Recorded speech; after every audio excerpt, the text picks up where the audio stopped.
Hey guys, I'm Sonika. In today's video, let's explore some landscape photography with my Nikon Coolpix B500 versus my Nikon D5300.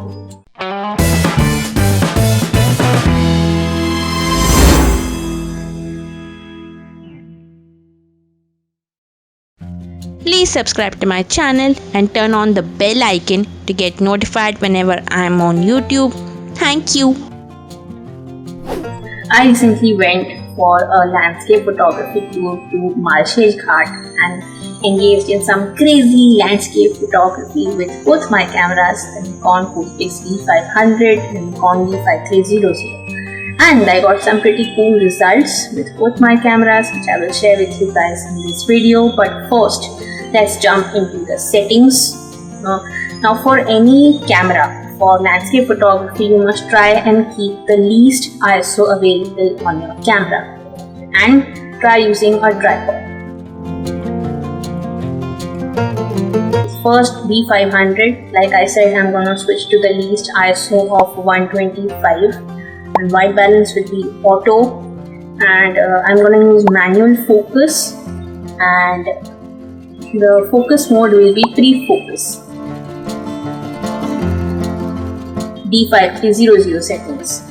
I'm going to keep a small aperture, meaning my aperture is going to be around f8 to f16. My ISO will be the least 100. Matrix metering. White balance. White balance, I'm going to keep it auto. If it is too cloudy, you can keep it cloudy, but it does not matter much as I'm going to be shooting in RAW plus JPEG. I will mostly use the aperture priority mode, so shutter speed can be adjusted accordingly, and since I am keeping it on a tripod, the amount of camera shake will be reduced drastically. But if I want to switch to the manual mode, then I will make sure my shutter speed is more than 1/100. So that's with the settings. Now let me show you the photos that I have clicked with both my cameras.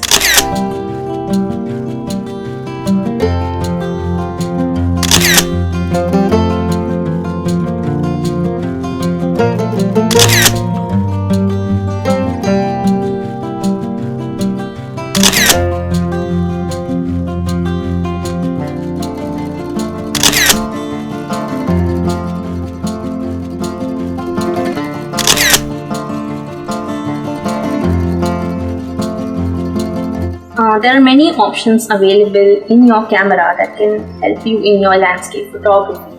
Now let's explore them. The first one that I'm going to talk about is HDR. HDR stands for High Dynamic Range, meaning that in a scene like this, if you focus on the hills, you may get fully blown out sky, and if you focus on the sky, your hills will appear dark. So tackle this, you can turn on the HDR mode of your camera. In the B500, you can go to the backlighting mode.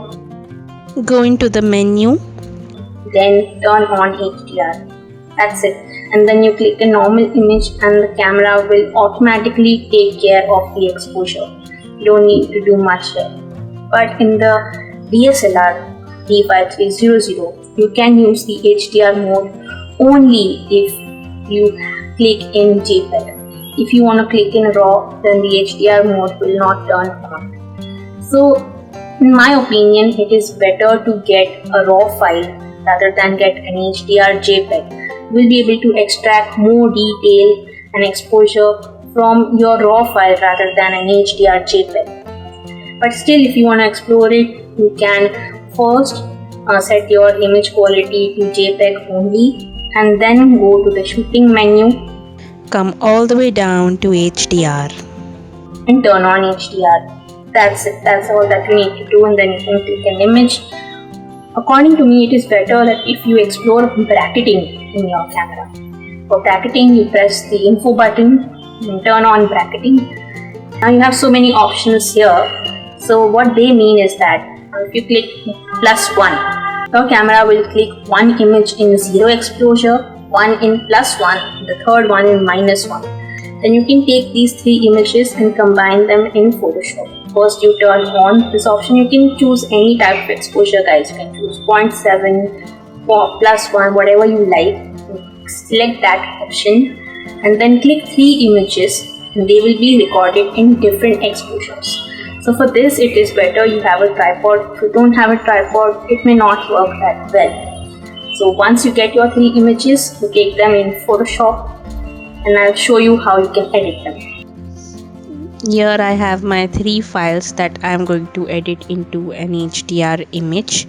One is underexposed, one is evenly exposed, and one is overexposed. So I go to Photoshop, go to File, Automate, Merge with HDR. And I choose my files, select all 3 of them, say OK, OK. And this is going to take some time as Photoshop processes all 3 of your files into a single HDR image. So be patient, and I'm going to speed it up a bit. So your image has now opened in an HDR dialog box, and by default it is at 16-bit. Here you can use these different filters, but I personally don't like them as I think they are too jarring and makes your image look a bit unnatural. And then you can use these controls to edit your images, but somehow I feel that these controls make your image look a bit unnatural. You can see here it makes them look a bit unnatural, so I don't like to play with them. What I do is I turn it to 32-bit, which will allow me to make an HDR raw file of my 3 images. So if I uncheck this again, it makes my image look so unnatural. So it's better to make it a raw file and open it in the camera raw filter.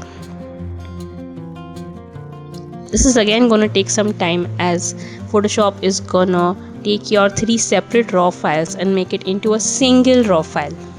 We're gonna speed this up too.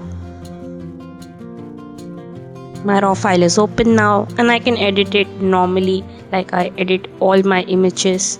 I can reduce the highlights to bring out the details in the clouds, open up the shadows, adjust the whites and blacks by pressing down the Alt key, increase the contrast, increase the clarity, vibrance and a bit of saturation so that I get that fresh green color, a bit of exposure.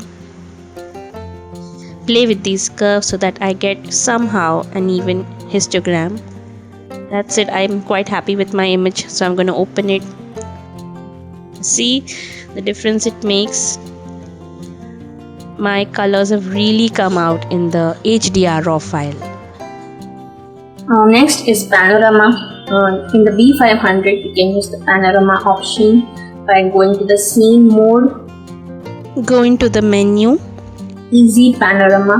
You can select normal or wide, whatever you like. Mostly I go for normal because a wide means a huge landscape.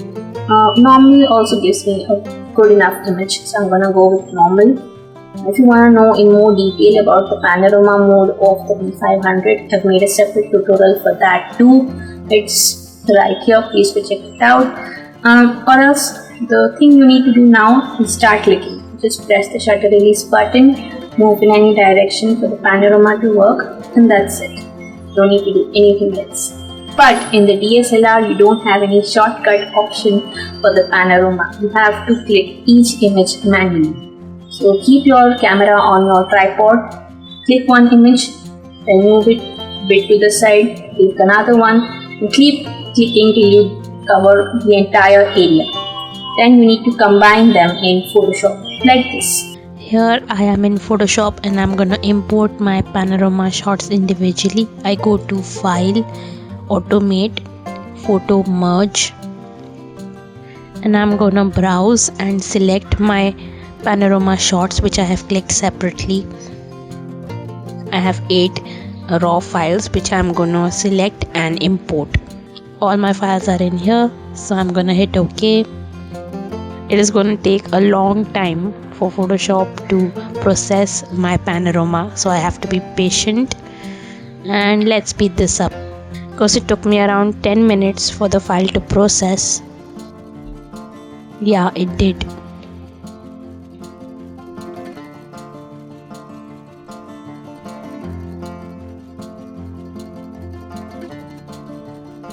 but the end result is beautiful. I get an amazing panorama without any stress at all.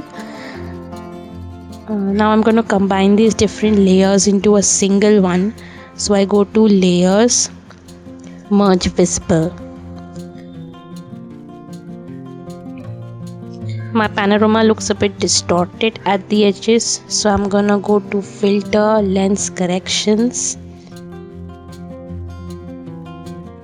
adjust this option just a little bit so that I get even edges.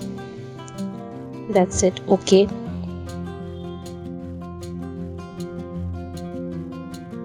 Now I'm gonna crop my file because I can see some extra blank spaces to the sides. So I'm gonna go to the crop tool and just crop out all that extra part.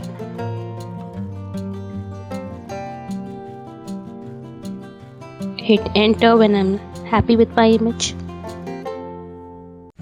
I can still see some blank areas here on the top. So I'm gonna select the marquee tool, rectangular marquee, and just draw a rectangle around that blank area. Go to edit, fill, content aware, okay, and tada, it's gone. Now my image looks super beautiful. Next, slow shutter photography. In the B500, slow shutter photography is possible. You can switch to the scene mode. Go into the menu, multi-exposure option. We have nightscape plus light trails, nightscape plus star trails, and star trails. In nightscape plus light trails, the camera will record 50 shots of 4-second shutter speed each every 4 seconds and will save one composite of 10 shots clicked. In nightscape plus star trails, the camera will record 300 shots of 20-second shutter speed each every 25 seconds and one composite will be saved of 30 shots. In star trails option, the camera will again click 300 shots, but this time of 25-second shutter speed every 30 seconds. Again, a composite will be saved of 30 shots. Now I don't need to stack 50 or 300 shots for waterfall photography. That may be useful for astro or light trails, but not in the case of waterfall photography. So I'm going to go with nightscape plus light trails because I think 4 seconds is enough to capture the movement of the water. Now the problem here is that the camera will keep clicking numerous shots of 4 seconds each, and then later it will combine it into one single image. I don't want that. I just want one image of 4 seconds. So as soon as one image is clicked of 4 seconds, I'm going to press the OK button so that the camera can process that one image only. I did that, but sadly for me, the image turned out to be fully blown out. There was too much light. I could not record it properly. Maybe I will have to use some filters or some kind of jazz to kind of block the light that comes into my camera. But for this trip, my experiment was failed. But maybe in the night or when there's low light, you can try the slow shutter option of the B500 and explore it. And I will explore it later in future tutorials. But for now, I got a fully blown out image. Now my DSLR. With the DSLR, clicking slow shutter is quite simple, but I need to use an ND filter, a neutral density filter, which blocks the amount of light that enters my camera. I have also made a separate tutorial about the slow shutter photography mode of my DSLR. You can check it out right here and also with the link down below. Anyway, I can use a neutral density filter. First I click a normal image to lock in my focus and exposure.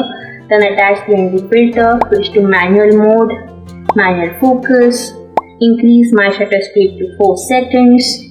My aperture will be at above 8 f8 like I said, ISO least 100, and that's it. My ND filter helps me to block the light, and because of that I get an amazing image of the waterfalls. Now let me show you how I edit my landscape photos. For landscape photography, the real magic is when you get the exposure right in camera.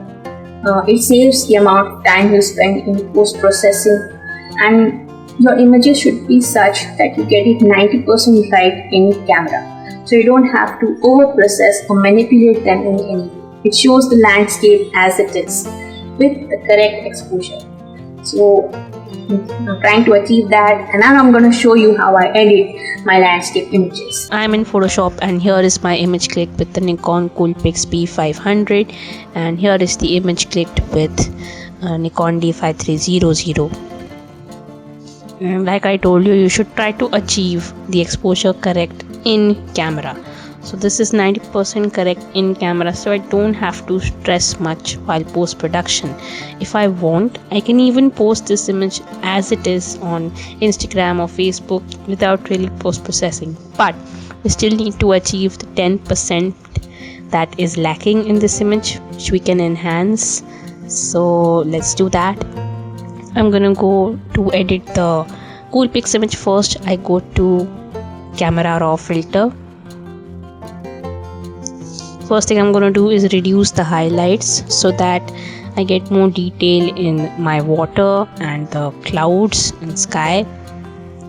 Up the shadows and contrast. Adjust my whites and blacks. Clarity, vibrance and saturation so that the greens of my trees really come out well and fresh. The exposure is fine. Next I'm gonna go to the curves and just try to adjust this a bit so that my image looks more enhanced. Yes. I don't need to play with the noise reduction because this was clicked at 125 ISO, the least ISO, so I don't need to bother with the noise. Remove chromatic aberration. And that's it. I'm quite happy with this image, and I'm gonna open it. Yeah, I can see this little tripod and camera to the left side of my image, so I'm gonna crop that out, and I'm gonna crop it in such a way that my subject, which in this case is that couple standing on that waterfall, that is at the intersecting lines of my rule of thirds. So I'm gonna crop it in that way, and that's it. I'm quite happy with this image, ready to be Instagrammed. Now I go to my DSLR image. Same way I'm gonna go to the camera raw filter first. I'm gonna reduce the highlights so that the details of the clouds come out well. I'm gonna increase the shadows so that the details I may have missed out of these rocks and these hills come out properly. Color of this image has automatically enhanced after I up the shadows. Increase the contrast, adjust the whites and blacks by pressing down the Alt key. Clarity, vibrance and saturation again to enhance my greens. Curves, I like to play with the curves, but if you want you can ignore this and you can just adjust the highlights and shadows and ignore this step, but I like to play with the curves. It really helps enhance your image. Again, my noise reduction is not needed. I remove chromatic aberration, enable lens correction. I'm gonna bring out some more detail in the clouds, so I'm gonna take the adjustment brush, reduce the highlights and paint over these clouds. Yeah, so that the details of the clouds come out. Okay, I'm quite happy with this image. I'm gonna open it. Ta-da! Just a little bit cropping and I'm done. Again, I'll place my subjects, which are these two boys here, at the lines of the rule of thirds. Yes, enter. Image is ready. So guys, this is how I click landscape photos with my Nikon Coolpix B500 and Nikon D5300. And guys, if you have any landscape photos, you can share them with me on Instagram. My handle is Agarwal Sonika. Please tag me and I will be very happy to have a look at your images, guys. And if you like this video and found it useful, give me a huge thumbs up. Leave a comment down below about which comparisons you want to watch next on my channel. Share this video with your friends and don't forget to hit the subscribe button. Also turn on the bell icon to be notified whenever I am on YouTube. Here is my previous photography tutorial. Please go check it out, guys. Thank you so much for watching. Stay tuned for more such videos every Wednesday on my channel. Bye.